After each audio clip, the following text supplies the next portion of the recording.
नुआपड़ारे हेबाकु जाउछि उपनिर्वाचन।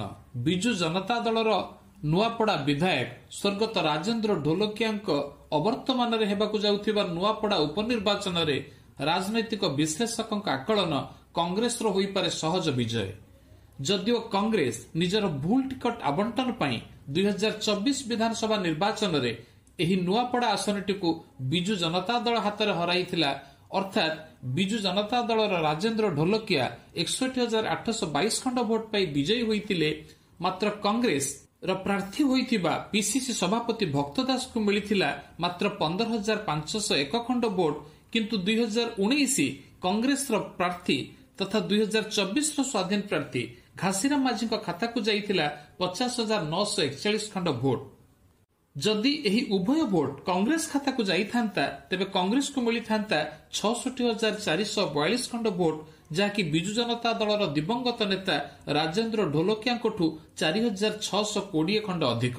सेहीपरि 2024 विधानसभा निर्वाचन रे बीजेपी तरफରୁ प्रतिद्वंदिता करिथिबा पूर्वतन राज्य सभापति बसंत पंडा सुपुत्र अभिनंदन पंडा को मिलिथिला 44,814 खंड भोट। अर्थात 2014 विधानसभा निर्वाचन रे सही समान आसनरू बसंत पंडा 55,817 खंड भोट पाई निर्वाचित होइथिले।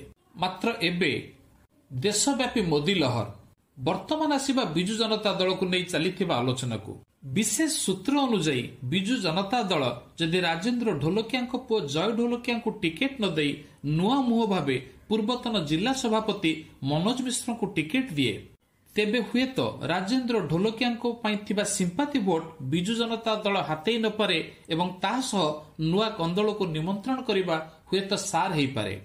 गोटे पटे एही उपनिर्वाचन रे मान्यवर मुख्यमंत्री मोहन माझी निज लोकप्रियतार परीक्षा देबे, तो अन्य पटे नवीन पट्टनायक नेतृत्वाधीन बिजु जनता दल स्वाभिमान पाई लड़ाई करिबो एवं कांग्रेस जदि गोष्ठी कंदलठू दूरेई एकक प्रार्थी देई संपूर्ण प्रयास करे तेबे सहज विजय को हातेई नेब।